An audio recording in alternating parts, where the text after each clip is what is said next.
ini uh, dalam waktu 10 tahun ini tentunya Desa Sambirejo ini pergerakan percepatan pembangunan ekonominya, bergeraknya sektor ekonomi real di daerah sana sangat cepat.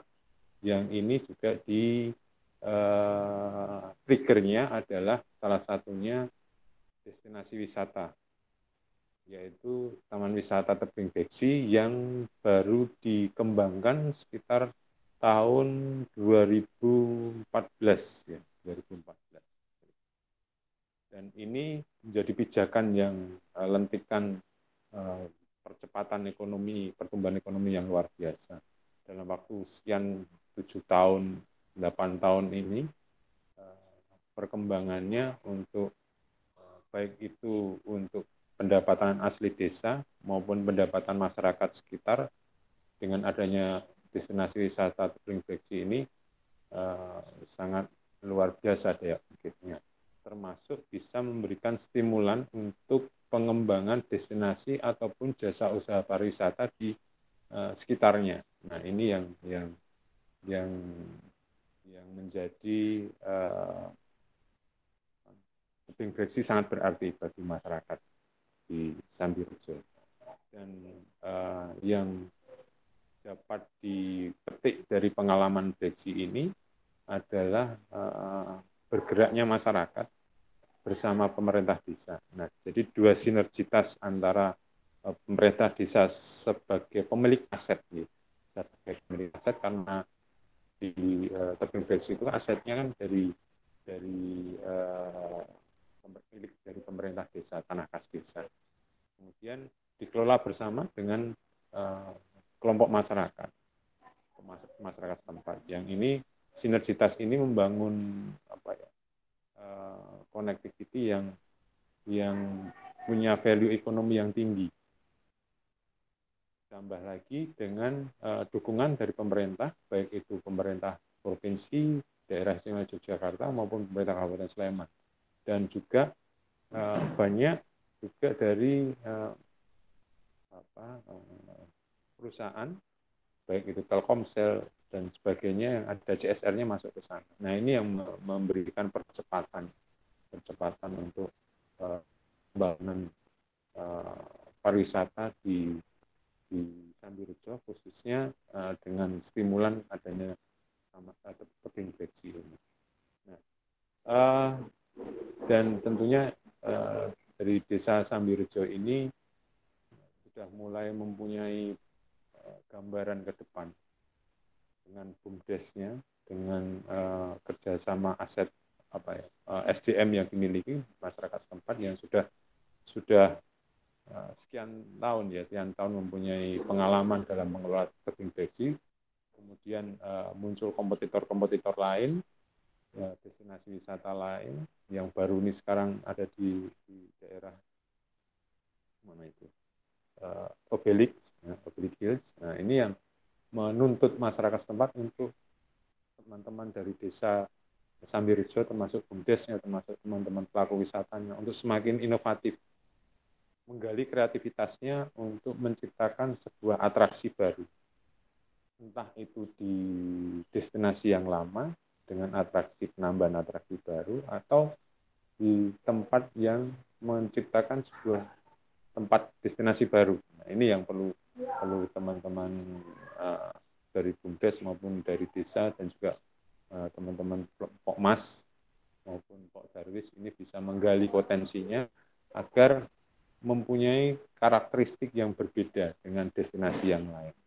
Karena kalau kita hanya dalam satu karakteristik yang sama atraksinya, misalnya Beksi, kemudian Black Hills, batu makan, ada batu atraksinya ada view alam batu, kemudian tempat makan, ya tentunya harus dicari hal yang lain, sesuatu hal yang unik yang belum ada di tempat lain. Nah, ini yang perlu digali dari masyarakat setempat.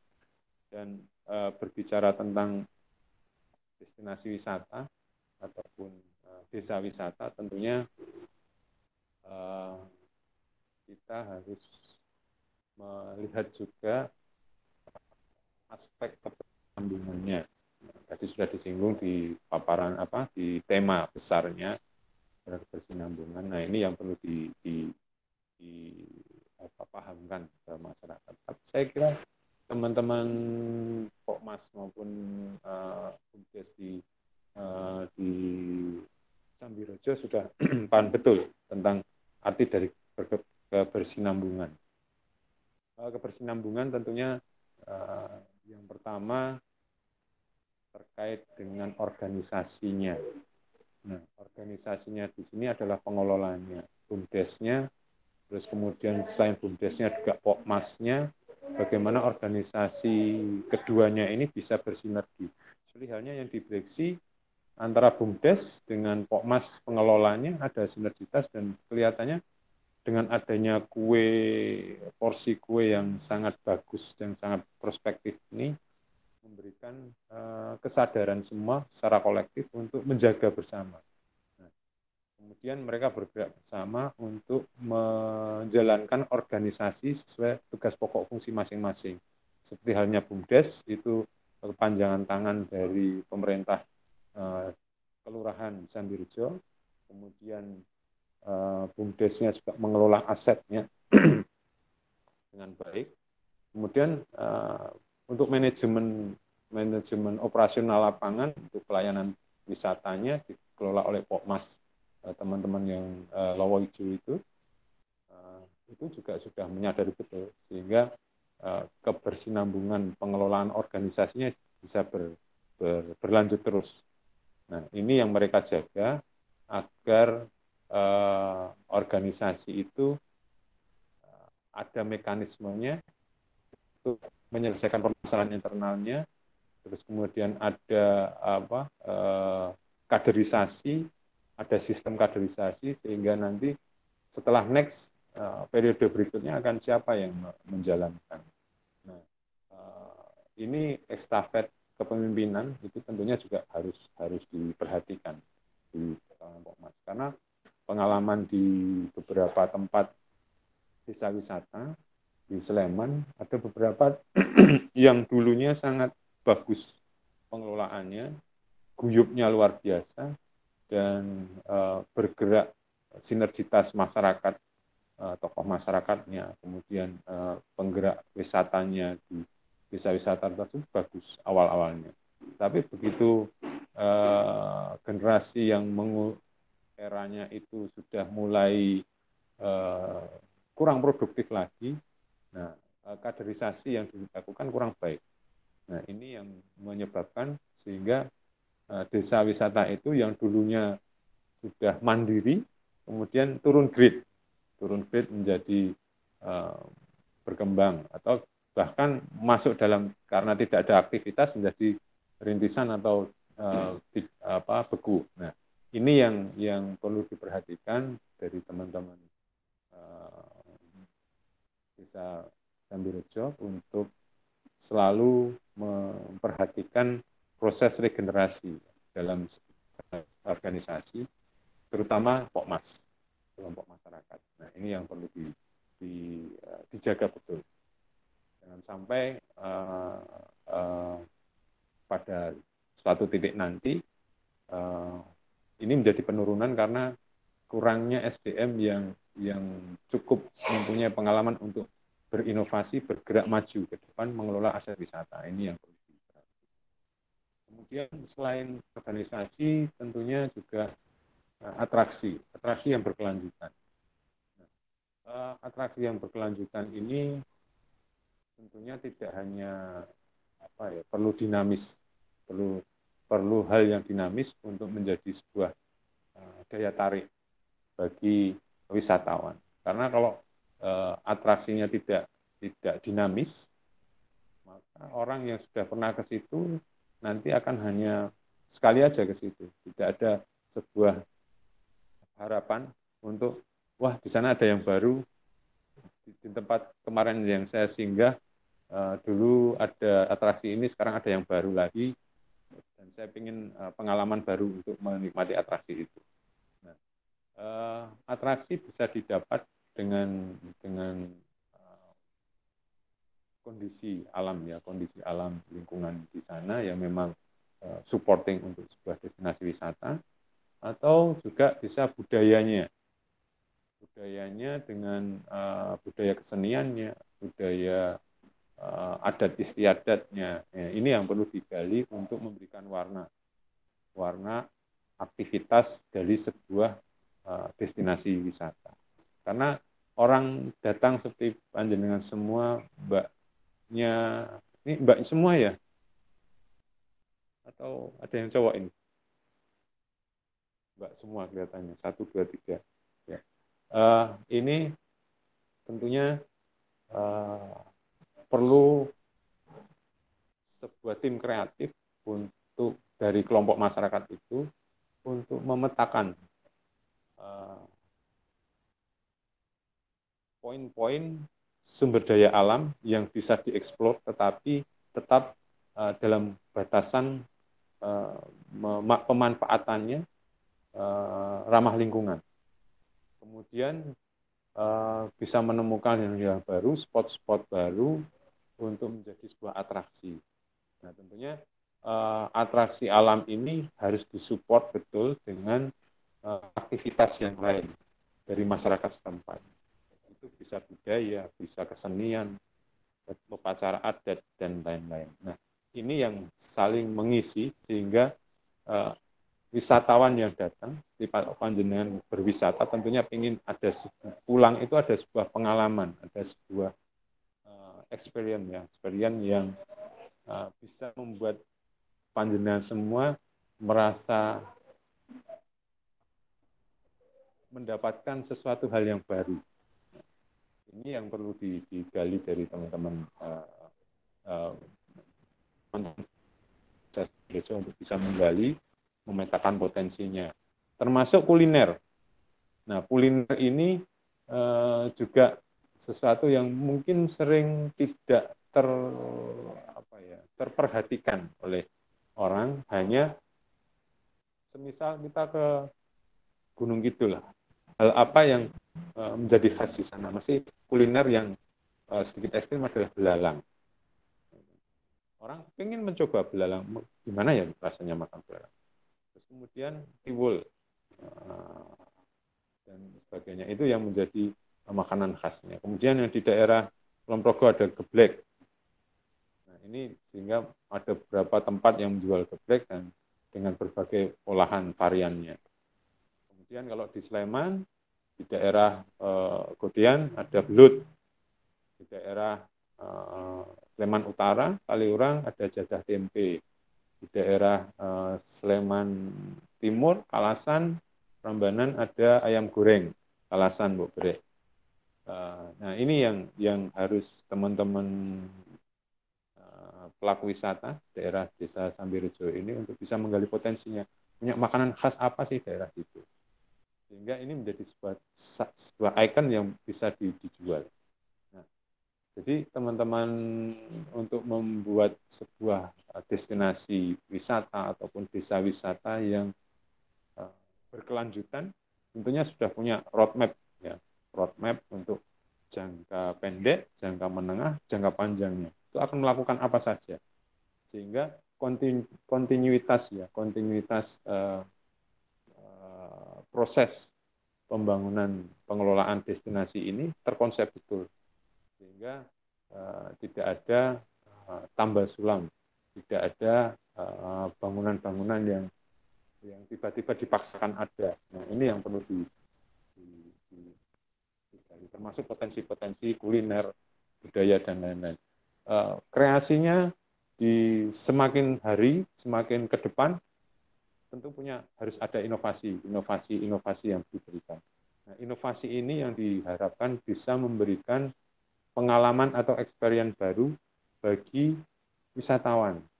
Nah, bisa dibayangkan kalau ke Breksi nanti menikmati view Batu dengan view Jogja dari atas, kemudian pindah lagi ke mungkin Oblik yang agak jauh, Oblik sama view Jogja, makan di atas, terus suasananya banyak batu di sana juga. dan sebagainya. Nah, ini yang perlu disikapi oleh teman-teman yang akan bergerak dalam bidang pariwisata, menemukan potensi kuliner, spot alamnya, budayanya, keseniannya untuk di packaging sedemikian rupa sehingga ini menjadi sebuah atraksi yang menarik. Dan perlu diperhatikan juga terkait dengan lingkungannya. Saya tadi sudah menyinggung terkait dengan mengeksplor alamnya untuk sebuah atraksi, tetapi tentunya dengan kaidah-kaidah yang ramah lingkungan. Nah, di sini tadi organisasi sudah, atraksi sudah, keberlanjutan dalam hal pengelolaan lingkungannya. Yang sudah harus perlu dipikir sekarang bukan hanya sektor ekonominya saja. Kalau saya punya tempat destinasi di situ, banyak orang datang, oke, nanti terus limbahnya akan seperti apa? Jangan sampai destinasi wisata itu bagus, tapi nanti pengelolaan sampah dan limbahnya, limbah padat, limbah cair, itu jelek, sehingga ini yang akan kontraproduktif dengan keberadaan desa wisata ataupun destinasi wisata.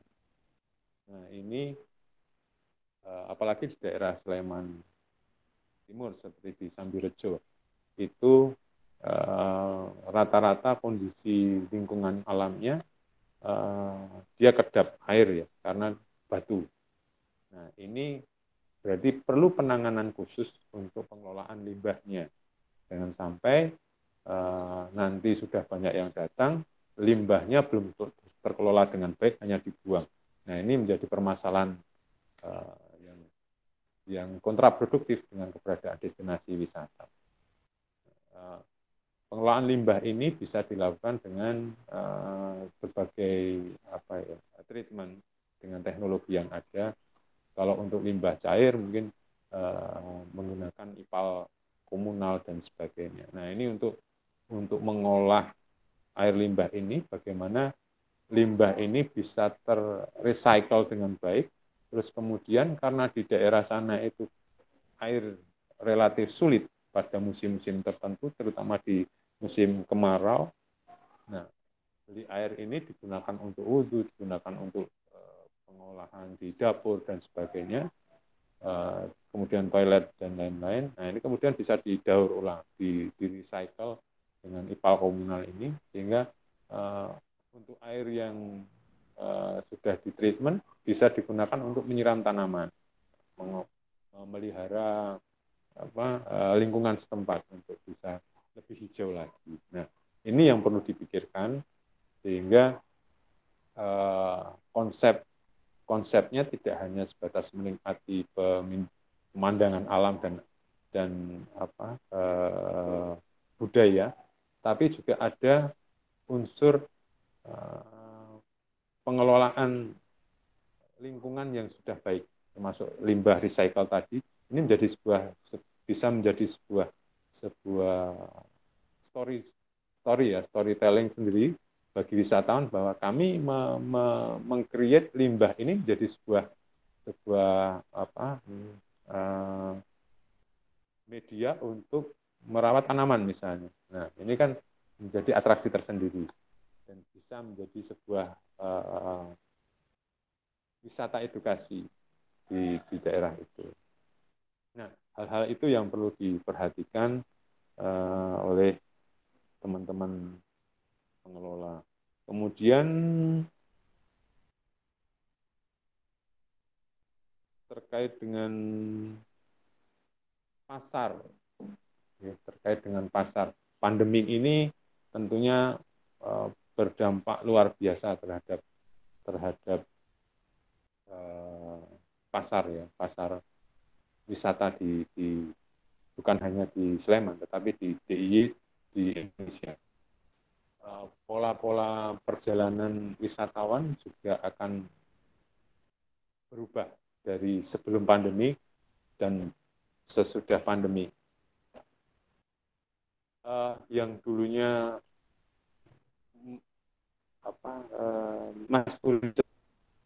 turis yang mengandalkan kuantitas.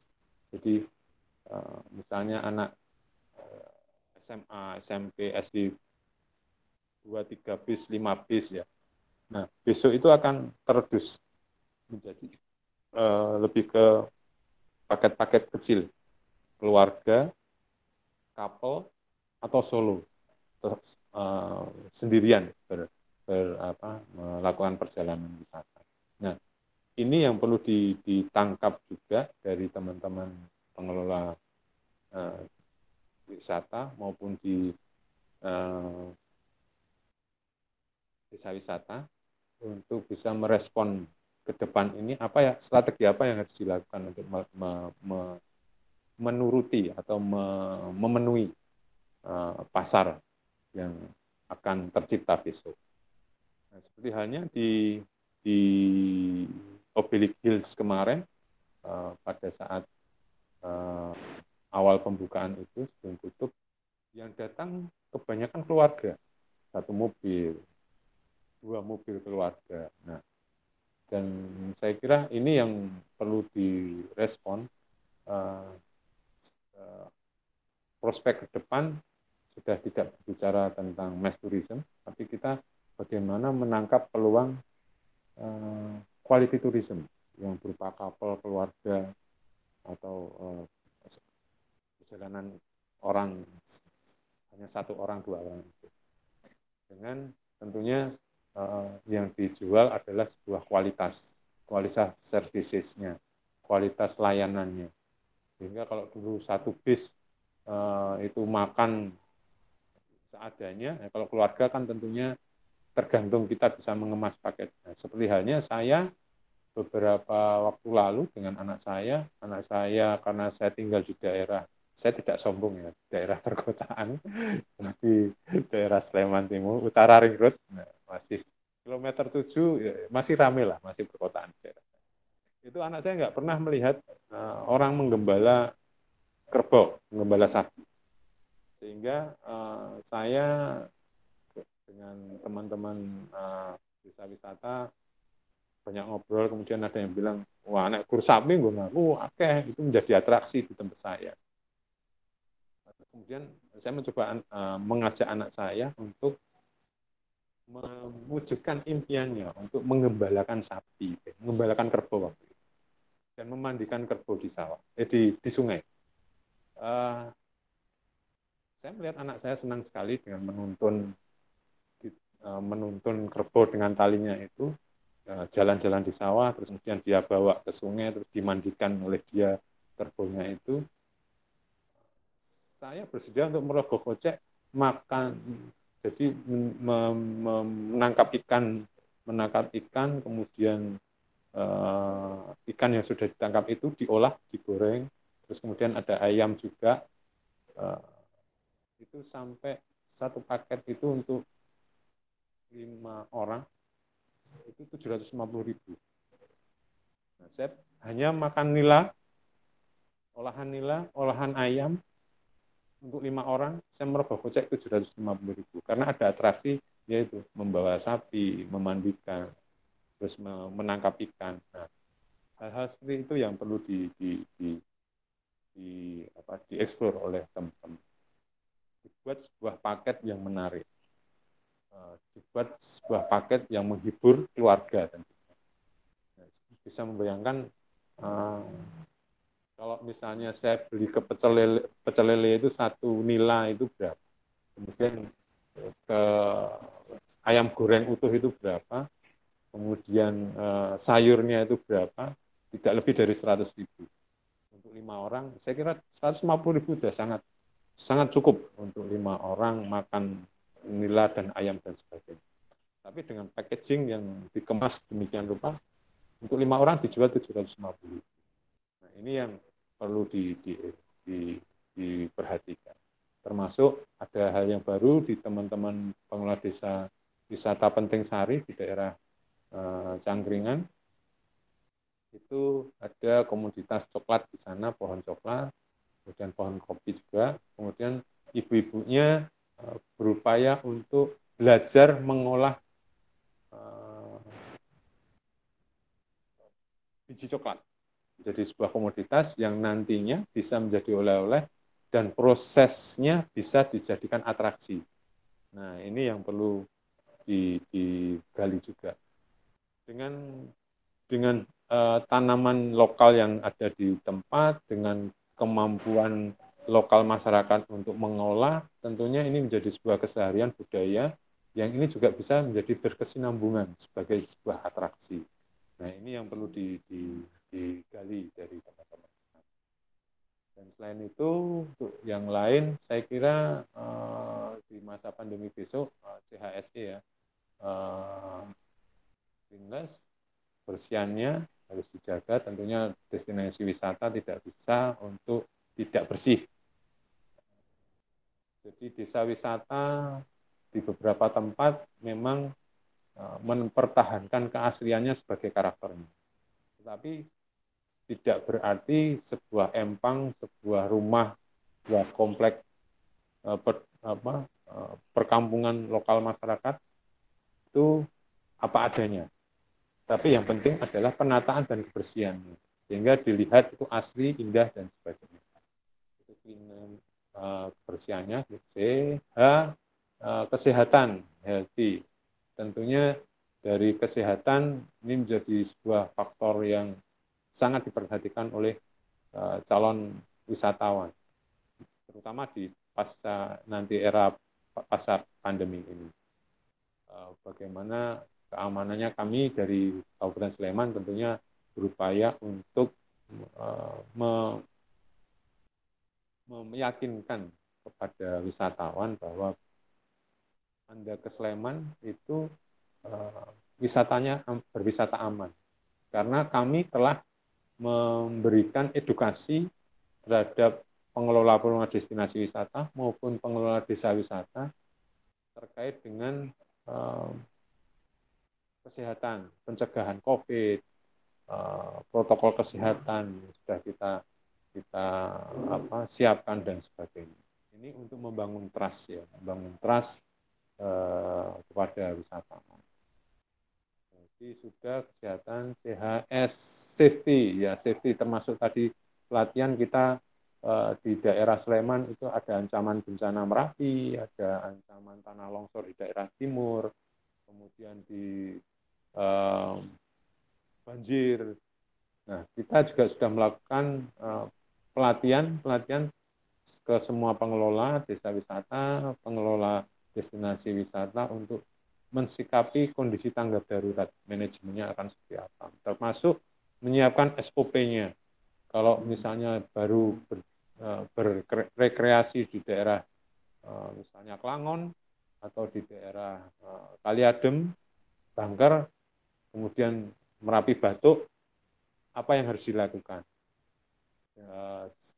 Standar prosedur operasional untuk mitigasi bencananya seperti apa. Ini sudah kita siapkan dan teman-teman pengelola juga sudah punya ilmunya semua, termasuk bekerjasama dengan SAR dan lain-lain. Nah, ini hal yang perlu kita tanamkan ke teman-teman pengelola untuk bisa lebih aware terhadap keamanan dan safety-nya.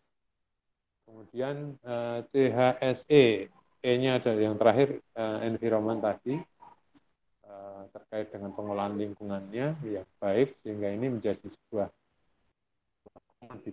komoditas atraksi tersendiri, pendukung dari atraksi utamanya, yang menjadi sebuah bumbunya untuk bisa dijelaskan bahwa pengelolaan lingkungan di sini sangat baik dan kita sudah melakukan reduce, recycle atas limbah-limbah yang ada. Nah, ini menjadi entry point lagi, karena wisatawan mancanegara utamanya itu sangat care dengan permasalahan-permasalahan itu. Ya, sementara bayangan saya itu yang bisa saya sampaikan sebagai awal diskusi, mungkin dari panjenengan semua ada yang belum jelas dengan apa yang saya berikan keterangannya, atau itu anak saya yang suka kerbau tadi di belakang saya itu. Nah, itu yang suka kerbau tadi. Dia pengen sekali bawa kerbau yang belum dia bisa itu naik kerbaunya, karena kerbaunya gede. Kemarin lari takut dia. Nah, itu tadi yang bisa saya sampaikan sebagai pemancing kita diskusi pada pagi hari ini. Monggo ada yang perlu dieksplor lebih lanjut, ada yang perlu ditanyakan karena belum jelas, silahkan. Oh ya, Mbak Latifatul itu ternyata putri ya, saya kira Mas ya, kemarin saya nyebutnya Mas. Oke, monggo silahkan. Ada yang ditanyakan? Baik, terima kasih Pak Bendang atas sharingnya. Di sini saya dapat menarik beberapa poin yang bisa penting untuk di-highlight. Yang pertama adalah BIM Breksi sendiri yang udah diinisiasi sejak 2014 bisa dikembangkan terus-menerus untuk meningkatkan PAD. Kemudian potensi yang ada juga perlu dibangun dengan sinergisitas dari pemerintah juga swasta seperti Telkomsel. Kemudian perlu juga adanya inovasi dengan penciptaan destinasi baru yang mempunyai karakteristik beda dari inovasi sebelumnya. Kemudian selain BUMDes juga perlu kelompok masyarakat atau Pokmas untuk membangun hubungan yang sinergi sesuai tupoksi masing-masing. Kemudian salah satu yang perlu diperhatikan di desa wisata sebagai destinasi rural tourism perlu adanya regenerasi, terutama terkait Pokmasnya dalam mengelola, karena terjadi saat ini penurunan grade begitu ya Pak, untuk Ya, menarik ada wisatawan. beberapa destinasi yang grade-nya menurun karena terjadi kevakuman, uh, tidak ada penerusnya yang melanjutkan pengelola desa wisata. Um, Seperti itu. Untuk Jadi, selanjutnya juga untuk menarik wisatawan perlu atraksi yang dinamis dan kreatif, terutama dalam memetakan SDA supaya bisa dieksplor tapi tetap memperhatikan lingkungan sehingga tidak terkesan eksploitatif. Kemudian bisa juga berinovasi di bidang kuliner sehingga menjadi ikon yang khas di daerah Sambirejo. Kemudian dari itu semua tidak terlepas juga perlunya quality of services, yaitu uh, pelayanan yang berkualitas sehingga di masa pandemi ini tetap tercipta trust dari wisatawan dengan mengikuti prokes dan juga CHSE, yaitu cleanliness, health, safety, dan environment tadi. Untuk selanjutnya adalah sesi tanya jawab bersifat representatif. Kita akan memberikan pertanyaan yang sebelumnya telah kami jaring dari Pokdarwis dan juga Bumdes Sambirejo kepada Pak Bandang.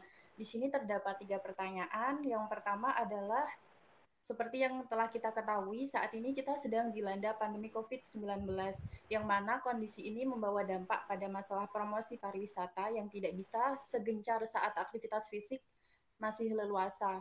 Nah, mungkin permasalahan tersebut dari Pak Bandang sendiri dapat diberikan sharing terkait pendekatan pariwisata seperti apa yang dapat dilakukan sebagai solusi untuk mengatasi kondisi COVID. Misalnya dengan transformasi promosi daring atau bagaimana begitu, Pak. Monggo Pak Bandang. ya, terkait dengan kondisi pandemik, saya kira ini hal yang menarik, sangat menarik buat kita semua, terutama yang berada di pariwisata. Selama ini kita dengan kondisi pandemik itu angka kunjungan menurun, kemudian apa yang harus kita lakukan? Saya kira tidak hanya di Sambirejo, tidak hanya di Sleman, tidak hanya di DIY, tidak hanya di Indonesia, tapi semua rata-rata punya punya punya apa ya, handicap ya, punya permasalahan yang sama, penurunan angka kunjungan wisatawan. Nah, tentunya kita untuk berbicara tentang promosi harus kita bedah ya, kita bedah lagi, kita dalami lagi, kita bagi lagi untuk jangka menengah ini. Sekarang jangka pendek tentunya yang harus kita lakukan adalah pembenahan dan penyiapan sumber daya manusia kita, penyiapan sumber infrastruktur sarana prasarana kita untuk mendukung CHSE tadi. setelah infrastruktur sudah, kemudian SDM kita sudah kita tata untuk memanage SOP-nya untuk pencegahan COVID, SOP-nya untuk pencegahan bencana alam, SOP-nya untuk penanganan kecelakaan di tempat lokasi wisata. Ada yang patah tulang, ada yang mungkin ya jatuh patah tulang, kemudian ada yang serangan jantung, ada yang tenggelam. Itu harus ada SOP-nya. Sehingga nantinya kita yang akan kita jual, yang akan kita promote ke wisatawan, itu bukan lagi tempat saya indah loh, tempat saya makanannya enak. Tidak hanya itu.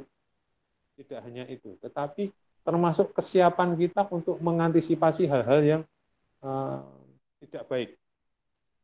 Termasuk COVID, bencana alam, kecelakaan, dan sebagainya. Sehingga kita membangun trust kepada calon wisatawan bahwa kalau Anda pergi ke tempat kami siap untuk melakukan pelayanan panjenengan menikmati alamnya, menikmati budayanya, dan kami juga siap untuk mengantisipasi COVID bukan hanya terhadap wisatawan yang datang, tapi kami sendiri sudah mengelola langkah-langkah untuk pencegahan COVID maupun kecelakaan itu untuk internal kami, pengelola sudah kami lakukan. Ini loh, ditunjukkan dengan kesiapan mereka, promosinya, mungkin video pendek, sebelum mereka bekerja, apa sih yang mereka lakukan? Ada screening kesehatannya, ada proses cuci tangannya, ada proses sterilisasi, mungkin masuk body chamber, kemudian setelah selesai mereka siap untuk bekerja dengan perangkat APD yang ada, masker, face shield, sarung tangan, dan sebagainya. Sehingga ini loh, kami sebelum melakukan pelayanan kepada wisatawan, kami sudah melakukan ini. Kemudian itu divisualkan. Kemudian wisatawan yang melihat promosinya, wah ini bagus. Mereka sebelum bekerja melaksanakan SOP untuk pencegahan COVID.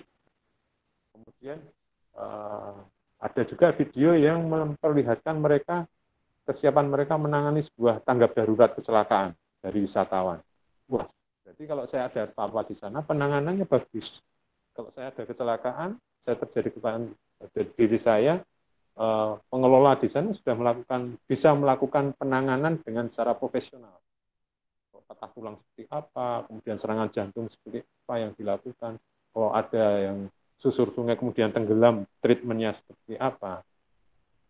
Kemudian dari sisi yang lain, kita dengan upaya-upaya itu selain menjual, memperlihatkan keindahan kulinernya, budayanya, kesiapan juga penanganan kebencanaan, bukan penanganan kecelakaan, ini menjadi membangun trust pada calon wisatawan untuk wah, ada nilai added value yang saya cari nih kalau saya pergi ke sana, selain saya berwisata, saya merasa aman. Nah, saya kira ke depan promosi yang akan kita lakukan tentunya bukan hanya sebatas tadi itu.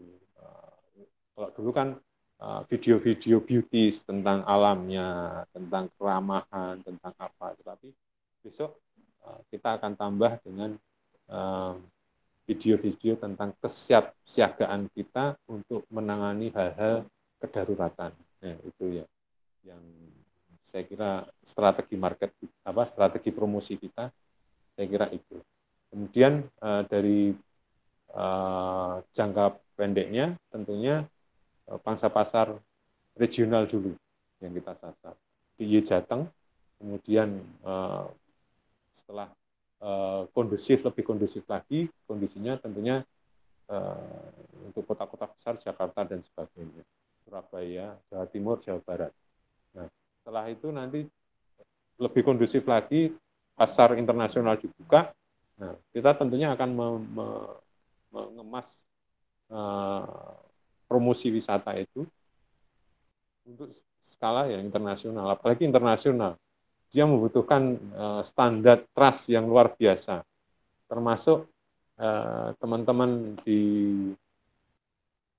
Sambirejo yang bergerak di jasa pariwisata jeep wisata itu kalau misalnya bisa ada sertifikasi, kita akan bahas lagi nanti standar yang sangat baik untuk off-road, wisata off-road ini, dengan ada institusi yang mengeluarkan, misalnya IOF mengeluarkan sertifikasi, sehingga orang-orang dari luar itu bisa kita jual paket-paket itu.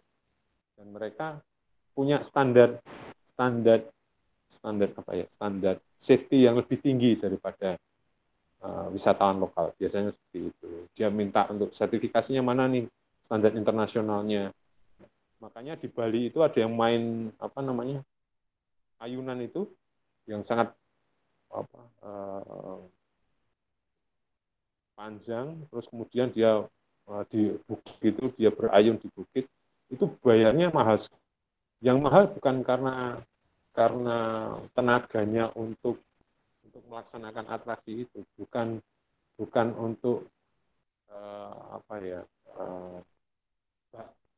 keuntungan yang mereka meraih besar, tapi untuk mendapatkan sertifikasi internasional, safety internasionalnya itu yang sangat mahal.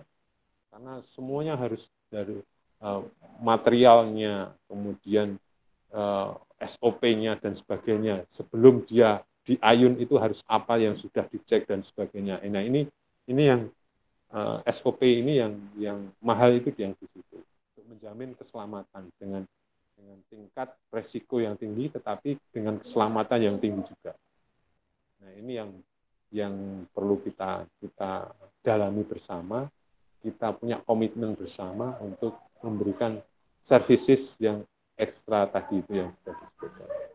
Jadi promosi ke depan, selain beauty, selain budaya, selain kuliner, juga kesiapan SDM dan kesiapan infrastruktur kita untuk menangani, mengantisipasi kebencanaan, baik itu COVID maupun bencana alam ataupun kecelakaan wisatawan.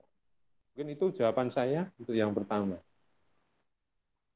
Baik, untuk pertanyaan kedua terkait permasalahan perizinan promosi, Pak. Ketika ingin mengadakan event di tengah pandemi ini, kira-kira seperti apa, Pak, untuk perizinannya? Ya, untuk perizinan terkait dengan era pandemi ini, kita di Sleman, bukan hanya di Sleman, tapi di semua wilayah, kita semua ada baik itu di pemerintah provinsi, pemerintah daerah, kabupaten, kecamatan, itu kita ada tim gugus tugas COVID yang tentunya ini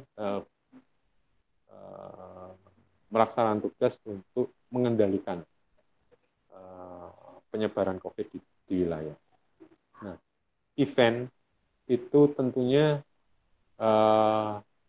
di era pandemi ini masih menjadi hal yang sangat dibatasi, karena resiko kerumunan itu sangat besar.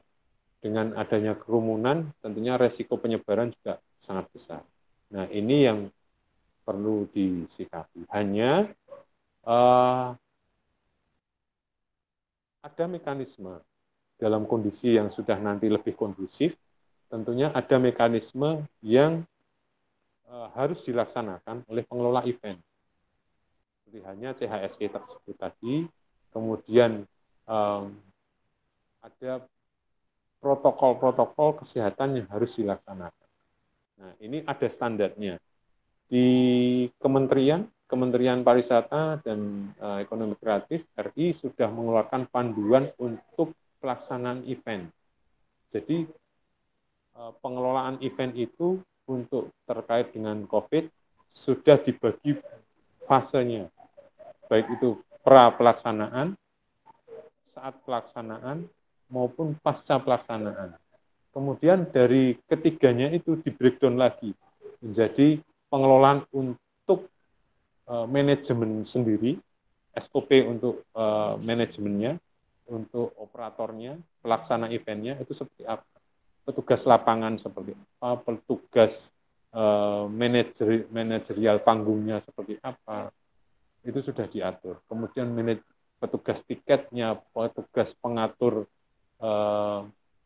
traffic orang yang datang, petugas parkirnya, semua ada proses SOP-nya. Kemudian dari sisi pengunjung, itu juga ada SOP-nya. Pengunjung tahapnya untuk masuk ke venue harus seperti apa, menunjukkan surat bebas COVID, terus kemudian masuk ke body chamber dulu, terus kemudian ada pengukuran suhu, terus kemudian di dalam diatur tempatnya dalam melihat event, misalnya musik itu jarak antar kursi sudah diatur sedemikian rupa sehingga orang yang datang langsung duduk, dikondisikan untuk berjarak. Terus kemudian ada tata tertib yang harus dipatuhi oleh seluruh pengunjung pada saat pertunjukan berlangsung. Kemudian pada saat selesai pertunjukan bubar, itu juga ada mekanisme SOP-nya untuk keluar itu seperti apa, dan itu ada panduannya semua. Kemudian dari pengisi acara juga ada proses tahapan mekanisme yang harus di SOP yang harus dipenuhi. Datang swab ada swab dulu atau antigen, terus kemudian pengaturan nunggunya, terus kemudian selesai sebelum on stage dia harus di sterilisasi tempatnya, selesai ganti performan artis berikutnya harus ada tahapan yang harus dilalui. Nah, itu ada semua SOP-nya. Kemudian sampai dengan selesai event, termasuk kru, termasuk pengisi acara, ada pemantauan khusus. Nah, itu bisa di-download di websitenya Kementerian Pariwisata. Ada untuk panduan penyelenggaraan event. Dan termasuk di Jogja sudah ada di DIY ya, pemerintah Provinsi Daerah Istimewa Yogyakarta melalui Dinas Pariwisata DIY itu sudah mengeluarkan panduan peranatan anyar Pesiran Jogja.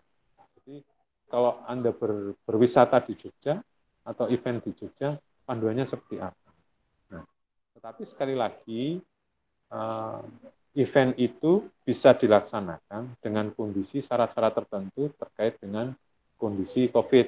Kalau seperti sampai sekarang ini belum bisa dilaksanakan eventnya karena angka penyebaran masih sangat tinggi. Nah, nanti kalau sudah lebih kondusif lagi dan masyarakat sudah bisa lebih patuh lagi, sudah lebih sadar lagi, keran untuk penyelenggaraan event dan lain-lain sedikit demi sedikit akan dibuka.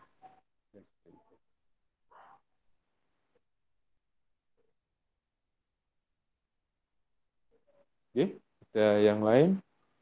Untuk perizinannya, perizinan ya.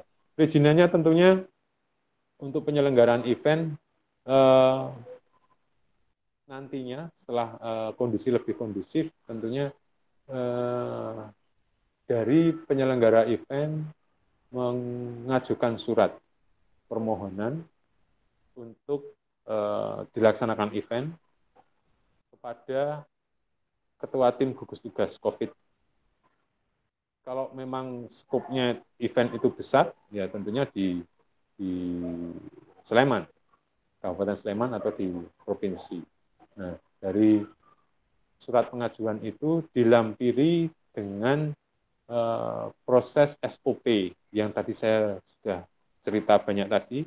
Nah, proses-proses SOP tadi dilampirkan di belakangnya untuk kita asesmen apa yang masih kurang, apa yang sudah terpenuhi dalam proses rencana pelaksanaan event. Nah, setelah itu kalau kita memang perlu, kita akan memanggil panitianya untuk presentasi di depan kami, di depan tim gugus tugas COVID untuk menjelaskan mekanismenya seperti apa. Bahkan di kami sendiri, Dinas Pariwisata Sleman akan menyelenggarakan event Sleman Temple Run. Rencananya September besok kita laksanakan, tetapi kondisinya saat ini seperti ini mungkin akan kami reschedule lagi. Tapi sebelumnya pada saat waktu itu angka COVID masih memungkinkan kita melaksanakan event, kita menyusun proposal, menyusun SOP-nya, kita ajukan ke tim gugus tugas. Kemudian kami, Dinas Pariwisata, dipanggil oleh tim gugus tugas untuk presentasi. Presentasi terkait dengan SOP yang tadi saya cerita. Kita sudah siapkan pascanya, sebelum perannya, pada saat dan sesudah. Kemudian untuk pengelolanya, untuk panitianya, SOP-nya seperti apa. Untuk pesertanya, SOP-nya seperti apa. Pengaturan flow masuk ke venue, kemudian mengikuti lomba, terus kemudian finish di track lomba seperti apa, kemudian masuk finish seperti apa, penerimaan medalinya seperti apa, pengaturan parkir agar tidak terjadi kerumunan seperti apa. Itu kita jelaskan mekanismenya, SOP-nya kita jelaskan semua. Nah, kami sebagai pemerintah yang mengadakan event itu juga kami wajib untuk menjelaskan kepada tim gugus tugas. Artinya ini harus dipatuhi oleh semua. Saya kira proses pengajuannya seperti itu. Kemudian proses promosinya ya. Tadi ditanyakan promosi juga. Perizinan dan promosi. Saya kira sama ya untuk promosi tentunya promosi nanti kami juga membuat video tentang Sleman Temperan tadi. Selain untuk eventnya kami juga membuat video tentang CHSE-nya, tentang protokol kesehatannya. Peserta datang itu harus ngapain. Sehingga ini menjadi media untuk menjelaskan ke pengunjung atau ke peserta yang akan ikut bahwa, oh kalau saya ikut berarti saya besok akan seperti ini, melaksanakan seperti ini. Sehingga tidak terjadi kebingungan. Prosesnya, oh saya datang, parkir, kemudian saya harus menunggu, kemudian ada alur menuju ke venue. Setelah di venue saya nanti berarti akan diukur suhunya, kemudian akan masuk body chamber, kemudian saya akan diarahkan untuk menitipkan barang bawaan saya. Penitipannya modelnya seperti ini, jadi barang diserahkan di meja, kemudian dari panitia akan mengambil, meletakkan di box, safety box, kemudian nanti nomornya akan diletakkan di meja, kemudian nomor safety box-nya dari meja itu akan diambil oleh peserta, kemudian peserta akan masuk ke venue dan sebagainya. Alur-alur seperti itu dijelaskan dalam sebuah video sederhana, yang itu juga untuk menjelaskan dan membangun trust ke pengunjung, calon pengunjung. Nah, saya kira promosi bukan hanya promosi event, tetapi promosi juga tentang prokesnya, sehingga kita bisa memberikan trust pada masyarakat dan menjelaskan mekanismenya bahwa besok dia harus seperti ini pada saat event. Saya kira itu. Ada yang perlu ditanyakan atau yang kurang jelas? Selanjutnya untuk pertanyaan terakhir Pak, bahwa saat ini kan Sambirojo tengah berproses mengembangkan destinasi wisata Watu Payung dan Embung Sumber Watu. Nah, dari Bapak sendiri mungkin dapat disampaikan kiat-kiat atau starter pack yang istilahnya itu untuk pengembangan wisata baru agar nantinya berkembang. Salah satunya bagaimana juga terkait tata kelola dengan model padat karya yang dapat menyerap banyak tenaga kerja dari masyarakat supaya berjalan optimal. Ya, Watu Payung dan Embung. Jadi saya kira ini juga prospektif untuk dikembangkan. Dan tentunya seperti saya tadi di awal kita diskusi, saya sudah menyebutkan tentang atraksi, tentang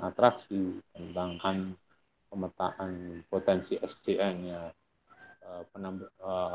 atraksi yang bisa disuguhkan selain tentang view alam itu, aktivitas apa yang bisa dilihat mereka, wisatawan, budayanya, atau keseniannya, atau kulinernya, sehingga ada hal mengunjungi Watu Payung, mengunjungi Embung itu ada experience yang berbeda yang dirasakan oleh wisatawan.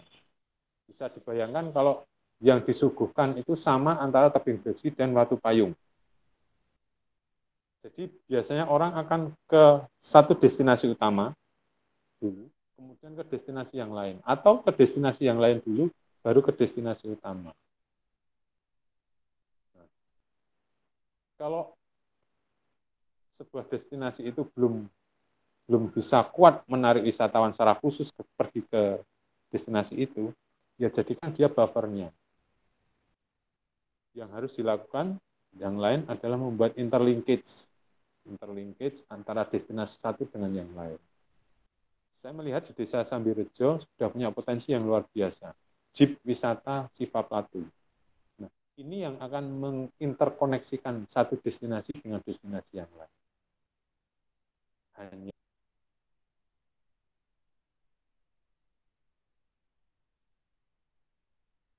sekarang membangun atau membuat atraksi yang menarik di sana. Sehingga orang yang lewat di sana itu harus berhenti. Dipaksa secara dipaksa oleh keinginan mereka untuk saya harus mandek aku tak ndelok iki. Nah, bisa seperti itu kalau ada hal yang menarik di situ. Pemetaannya ada pemetaan potensi, SDA-nya, view alamnya, pemetaan budayanya, pemetaan keseniannya, pemetaan kulinernya. Nah, ramu, diramu sendiri untuk menciptakan kekhasan, baik itu di Watu Payung, baik itu di Embung. Harus ada. Misalnya Embung, ya kalau tempat itu memang airnya bisa terpelihara dengan baik, misalnya dikasih ikan yang itu, malah ada telepon ini. Ya,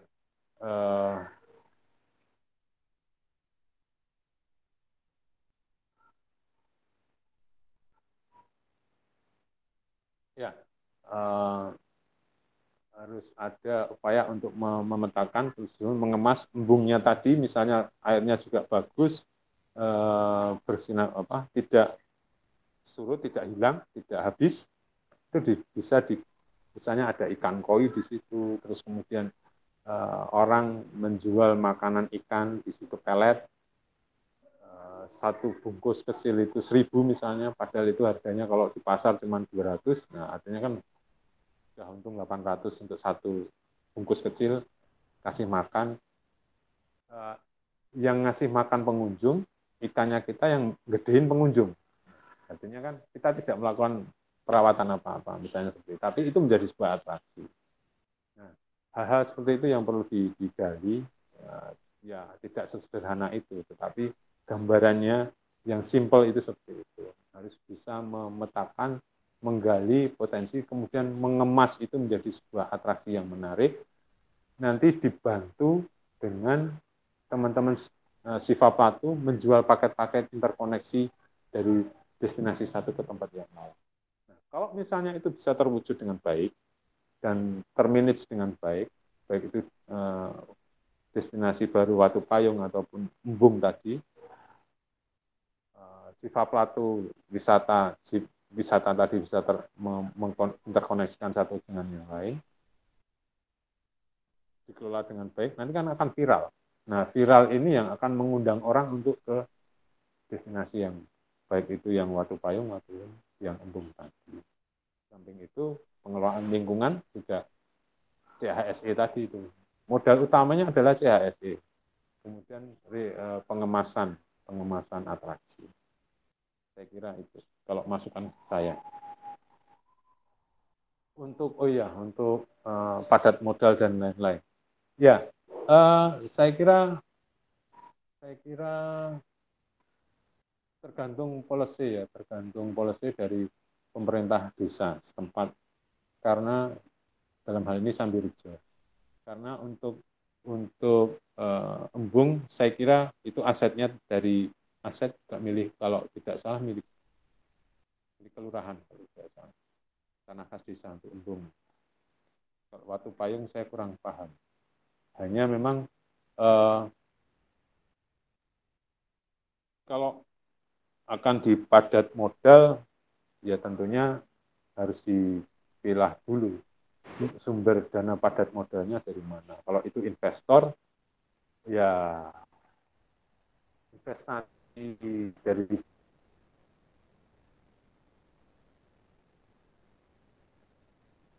pihak apa, pemilik modal tentunya akselerasi untuk mungkin lebih besar daripada masyarakat setempat. Hanya nanti jangan sampai masyarakat itu nanti menjadi penonton. Nah, ini yang kami khawatirkan kalau itu padat modal dari investor. Tapi kalau itu berangkat bisa dikelola oleh, makanya peran BUMDes di sini sangat sangat penting sebagai pemilik modal, aset dan juga penggerak ya. Karena pemerintah desa punya PAD, pemerintah desa punya mekanisme juga untuk menggerakkan uh, pendapatan asli desanya. Arahnya akan memberikan stimulan pergerakan ekonomi masyarakat kemana. Nah ini tentunya peran dari pemerintah desa. Pemerintah desa kemudian panjangan tangan dari pemerintah desa untuk menggerakkan ekonomi termasuk pariwisata itu melalui BUMDes. Nah, BUMDes bagaimana bekerjasama dengan masyarakat. Nah, kemudian kalau sudah menjadi sebuah gula yang menarik, CSR dari perusahaan tentunya akan masuk seperti halnya di Breksi. Dari Telkomsel, dari bank, dari manapun akhirnya masuk. Nah ini yang perlu dipilah dulu oleh baik itu pemerintah desa, utamanya oleh pemerintah kelurahan, arahnya mau kemana sih sebetulnya. Untuk sing penting cepat duit destinasi, masyarakat nanti akan sebagai pekerja atau sebagai apa, ya bisa padat modal dengan cara investor tadi. Tapi nanti resikonya adalah